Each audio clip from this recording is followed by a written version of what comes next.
Elroy Mix, magandang umaga. Ayan o, nandito naman tayo ngayon sa Coastal Road dito sa may Arcastillo segment. So yung nakikita natin, yan yung papuntang pagtatagpo na yan dyan sa may Leon Garcia.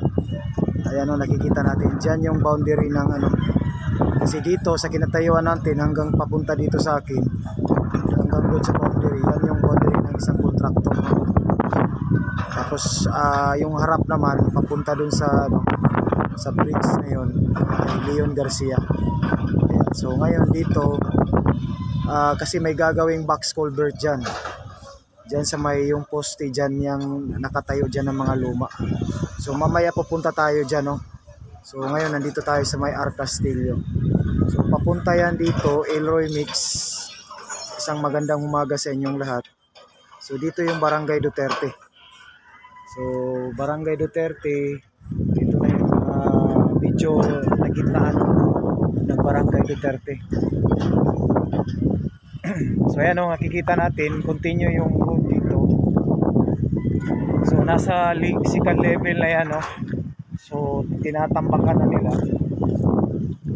Ayan o, so galing doon kanina, doon sa boundary nila, papunta, galing doon, no, kanina, doon sa binidyohan natin, papunta yan dito. So ayan, kita natin, no? So yan, no, patuloy yung pagtatambak nila kasi yan yung road. So second layer na yan, no? So doon nakita natin dyan sa may unahan, dyan sa may back orange. Ayan, so nakikita natin yung bako na yan. Diyan na rin yung boundary ng isang kontraktor, itong UBI kontraktor, yung pinaka main kontraktor ng Coastal Road project, no? So yung may nagtatrabaho na bako, yan yung boundary. So papunta yan doon sa yung tinuro natin kanina na may poste na nakatayo na gagawa ng box culvert. Yun ang boundary nila. Siguro kung titingnan natin, nasa mga 300 meters yung sobra yung layo, nasa 300 meters.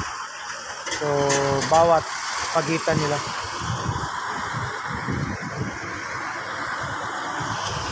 So ayan, oh. So after dyan, papunta naman dun sa San Juan, Jerome. San Juan lang muna. So iba na yung iba na yung contractor papunta dun sa San Juan. So kasi gagawa sila dyan ng minor bridge. So ibang contractor naman yan, no? Yung Vicente Lao, yung nakikita natin, may barge yun. So Jerome yan, San Juan. Pero yung Jerome wala pa, no? Hindi pa natin alam, baka sa susunod na pagkatapos dito sa segment na ito. So ayan, no? So yung may backhoe, tsaka may nakatayo dyan na violate na parang boom truck. Ayan, no? So yan yung gagawa ng tulay dyan. So after dyan, boundary na yan ng San Juan. So ibang kontraktor na rin, no? So tatlong kontraktor kasi yung gumagawa ngayon dito sa ongoing, no, na ginagawa ng project dito.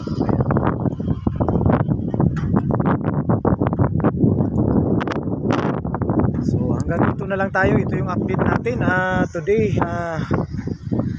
dito sa may Coastal Road project. O yan, maraming salamat dyan sa ating mga subscriber, Elroy Mix.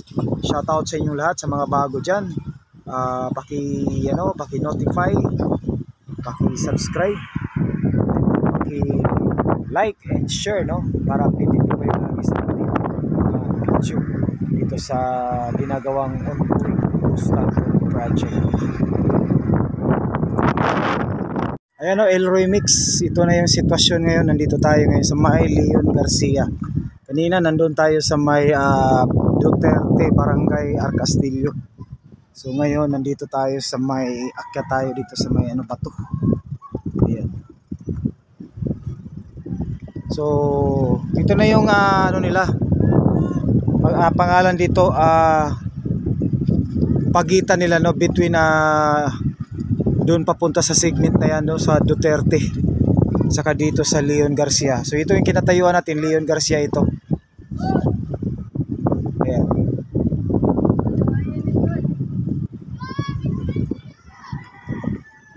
So ito yung Leon Garcia dito.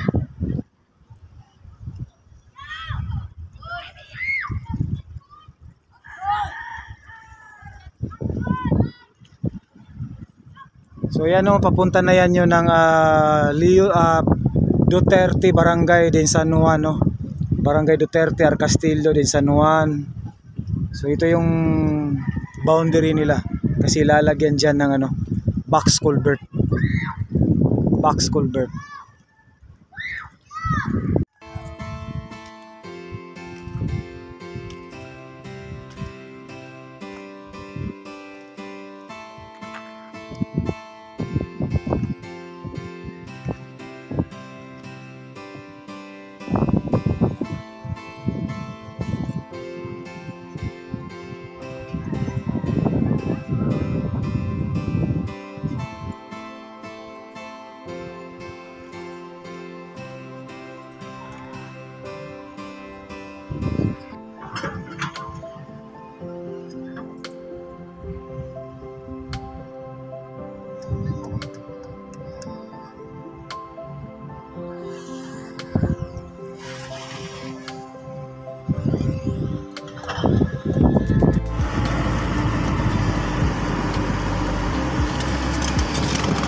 Naglalagay na sila ngayon ng paints dito at saka ayan o, tinatambakan na nila ito dito,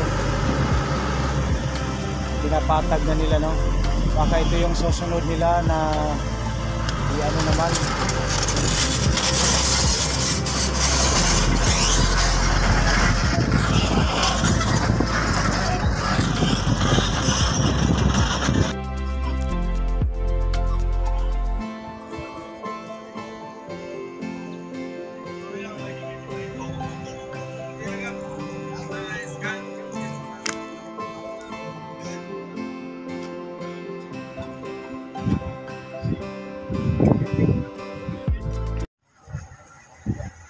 Ayan o mga kapatid, so ayan o, nandito tayo sa may in-up no, ng bridge dito sa may Leon Garcia. So in-update natin itong bagong ginagawa dito. So ito yung tawag na ano, modular blocks, no. So ito yung dito nila ipapatong sa groove na ito. Tsaka ayan o, nakikita natin. Ito naman yung dew grid, no. So yan yung first nila na first layer na ginagawa ngayon. So aabot yan doon sa taas ang proseso niyan. Ito kasi yung pinaka-abutment ng in-up ng tulay galing dyan sa may Magsaysay, Santa Ana, at saka ito yung in-up ng Leon Garcia. So papunta yan doon, no? So na hanggang dito sa atin nasa ano yan, nasa 60 meters papunta doon. So ito yung proseso naman no, na ginagawa nila ngayon. So pupunuin ito ng modular blocks dito. So pag ganun kasi parang papabahada, pababa yung bagsak dito.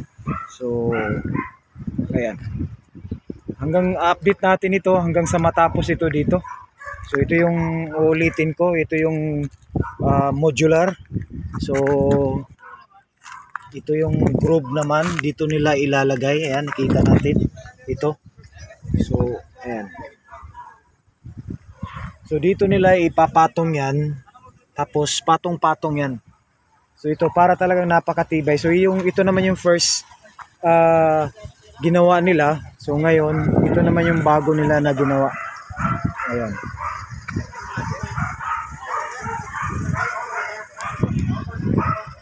Elroy Mix.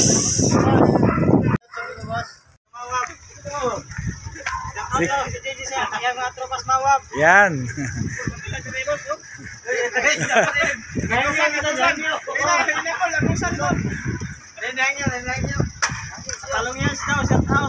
Okay. Agusan. Yan, shout out sa Agusan. Sa tong lugar, boss? Davao Occidental. Ayan. Kapalong, yan. Yan. Davao de Oro. Ayan. Ayan. Ayan. Enjoy sila dito, no? Talagang ito yung uniform nila. Yellow na yellow. So ayan mga kapatid, no, i-correct lang natin. Bali, ang dito lang sa gilid pala yung lalagyan nila, no, nitong modular blocks na ito, no. Papunta yan Pero dito sa gitna naman, lalagyan nito nila ng ganito. Tapos bubuhusan dito ng mga, tatambakan dito ng mga, pag natapos yan, no, papataas yan sa gilid hanggang sa kabila. Hanggang dyan, no, pataas yan. Pati pa-slope pala yan, no, pa ganun. So dito sa gitna, kasi parang ano ito eh, itong gitna talaga dito papunta is lupa na ang mag-ano dito. So yung gilid lang talaga yung napapalibutan ng modular blocks. No, katulad dito sa may project doon sa Skyway dyan sa may Tagum City. Ganito rin doon, ganito raw din ang ginagawa nila. So ayan o mga kapatid, yan, Elroy Mix. So dito papaligiran yan nila ng modular blocks hanggang mapunta dun sa ibabaw, no. So nasa 30 layer yung ano, pero dito sa gitna, sa center talaga, lupa na, no, ang ano nila dito ibubuhos. So ganito yung proseso nila. So itong ginawa nila dito sa gilid, continuous yan, no. Ayan. So papunta yan doon, ang mga hanggang 60 meters yata. So papaligiran nila lang ganito. So tapos dito sa semento na ito, lahat dito nakapatong yung modular blocks ito. No, patong-patong yan, mataas yan, no, hanggang sa aabot diyan sa end up, no, ng tulay. So yun ang ano, pero dito sa gitna, sa center, pag napaligiran na nila ito lahat ng area dito, so lupa na dito, para ang purpose lang kasi para yung lupa hindi siya magsiguro maglabas. Yun.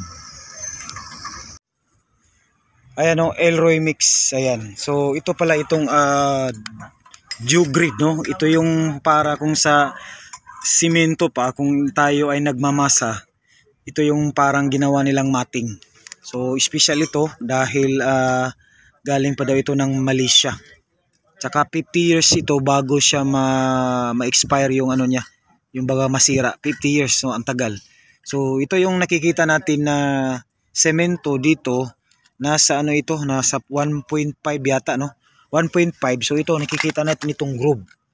So dito ipapansak itong modular, patong-patong yan, para pa-slope yan, pababa. No, pero dito lang sa gilid, kaya ito yung ginawa nila, continuous ito. Din sa kabila din. So lalagyan pagkatapos yan, kung na-meet na nila yung ano, so sa gitna dito lalagyan niya ng mga lupa. So mayroon din silang ilalagay itong basil, iba rin yan, no. So para parang ano yan. So dito lupa na dito sa gitna.